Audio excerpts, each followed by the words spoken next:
প্রিয় বন্ধুগণ, এই মুহূর্তে আমি দাঁড়িয়ে আছি নেত্রকোনার চীনামাটির পাহাড় নামে ঐতিহাসিক যে পর্যটন কেন্দ্র, সেই পর্যটন কেন্দ্রের পাশেই আমি দাঁড়িয়ে আছি। আপনাদের আরো বিস্তারিত জানাচ্ছি, সে পর্যন্ত আপনারা আমার সাথেই থাকুন। চীনামাটির দেশে শব্দগুলো শুনতে বেশ অবাক লাগছে, তাই না?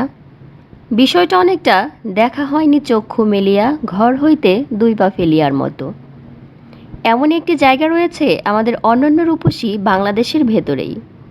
প্রিয় ভ্রমণ পিপাসু বন্ধুগণ, টাঙ্গাইল টাইমস 24.com-এর পক্ষ থেকে শুভেচ্ছা জানাচ্ছি। আমি জেরিন জাহান পিঙ্কি। আজ আপনাদের মাঝে তুলে ধরছি বিজয়পুরের ঐতিহাসিক দর্শনীয় স্থান চীনামাটির পাহাড়ের চিত্র।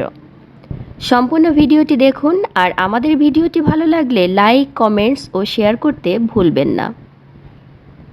কর্মজীবনের সব ব্যস্ততা ভুলতে ভ্রমণে বের হতে পারেন আপনিও। প্রিয়জনকে সঙ্গে নিয়ে অথবা পরিবারের সদস্যকে নিয়ে ঘুরতে যেতে পারেন নিজ দেশেরই প্রাকৃতিক সৌন্দর্যের লীলাভূমি ময়মনসিংহের ধোবাউড়া ও নেত্রকোনার দুর্গাপুর সীমান্তের বিজয়পুরে। এখানকার মূল আকর্ষণ হচ্ছে বিজয়পুর চীনামাটির পাহাড়। এছাড়া দেখার মতো জায়গা রয়েছে রানীখং গির্জা, কমলা রানীর দিঘি ও সোমেশ্বরী নদী। সেন্ট মার্টিনের গভীর নীল পানি কিংবা জাফলংয়ের স্বচ্ছ পানির গল্প তো নিশ্চয়ই শুনেছেন, কিন্তু সবুজ রঙের মিশ্রণে অদ্ভুত রাঙা হ্রদের কথা কি শুনেছেন? বিজয়পুরের চীনামাটির পাহাড়ে এলে আপনাকে কিছুক্ষণের জন্য ভুলিয়ে দেবে। এখানে চীনামাটির পাহাড়, যার বুক চিরে জেগে উঠেছে নীলচে সবুজ রঙের হ্রদ। সাদা মাটি পানির রঙটাকে যেন আরও গাঢ় করে দিয়েছে। বিচিত্র আবহাওয়া, সোমেশ্বরীর কাশবন আর দূর আকাশে হেলান দিয়ে গাঢ় পাহাড়ের ধ্যানমগ্ন প্রতিকৃতি সৌন্দর্য পিপাসুদের মন কেড়ে নেয়। বিজয়পুর চীনামাটির পাহাড় ও সমভূমি মিলে দৈর্ঘ্য প্রায় 15.5 কিলোমিটার এবং প্রস্থ প্রায় 600 মিটার। বিস্তর পাহাড় জুড়ে রয়েছে সাদা মাটি, কিছু কিছু জায়গায় লালচে মাটিও দেখা যায়। পাহাড় থেকে মাটি কাটায় সেখানে হ্রদের সৃষ্টি হয়েছে, যার পানি কোথাও নীল আবার কোথাও লাল। এই হ্রদের নীল পানি যেন আপনার সব অবসাদ ও ক্লান্তি দূর করে দেবে। চীনামাটির পাহাড়ের পাদদেশ দিয়ে বয়ে গেছে সোমেশ্বরী নদী, যা বর্তমানে কয়লাখনি হিসেবে পরিচিত। এই নদীর নীল জলে সাদা চীনামাটির পাহাড়ের প্রতিবিম্ব যেন এক অলৌকিক সৌন্দর্যের প্রতীক। এছাড়া বিজয়পুরে রয়েছে রানীখং গির্জা। দুর্গাপুরের বিরিশিরি ইউনিয়নের পাশে রয়েছে কমলা রানীর দিঘি। এই দিঘি সাগর দিঘি নামেও পরিচিত। নিরিবিলি পরিবেশ আপনার মনে প্রশান্তি এনে দেবে। এমন পরিবেশে ঘন্টার পর ঘন্টা বসে থাকলেও আপনার ক্লান্তি আসবে না। শীতকাল ভ্রমণের জন্য সবচেয়ে ভালো সময়। তাই ধোবাউড়া দুর্গাপুর সীমান্তে প্রতিদিন দূর দূরান্ত থেকে ভ্রমণে আসছেন সৌন্দর্য পিপাসুরা। ময়মনসিংহ বিভাগের নেত্রকোনা জেলার দুর্গাপুর উপজেলা থেকে মাইল 7 দূরবর্তী প্রাকৃতিক সৌন্দর্যের অপার লীলাভূমি বিজয়পুর গ্রাম। এটি একদিক থেকে যেমন দর্শনীয় পর্যটন স্থান, পাশাপাশি ভারতের মেঘালয় রাজ্যের কোলঘেঁষা সীমান্তবর্তী এলাকা। এখানে আছে নীল জলের সোমেশ্বরী নদী। বিজয়পুর নানান কারণে ইংরেজ আমল থেকেই জনপ্রিয়। বিজয়পুর অনেক উঁচু টার্সিয়ারি সাদামাটির পাহাড়ে সমৃদ্ধ।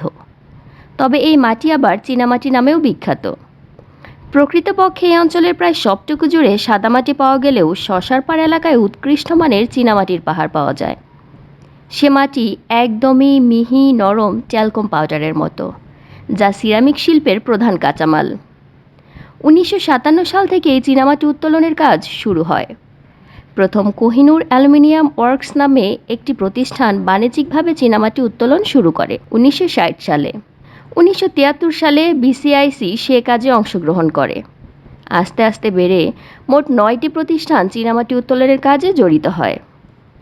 বিকেলের হালকা রোদে সবুজে ঢাকা পাহাড়গুলোর ছায়ায় ঈষৎ সবুজ ও পড়ন্ত বিকেলের ছেঁড়া ছেঁড়া এলোমেলো তুলার মতো সাদা মেঘের প্রতিচ্ছায়া হ্রদগুলো এক মনোমুগ্ধকর অনন্য বিস্ময়কর রূপ ধারণ করে।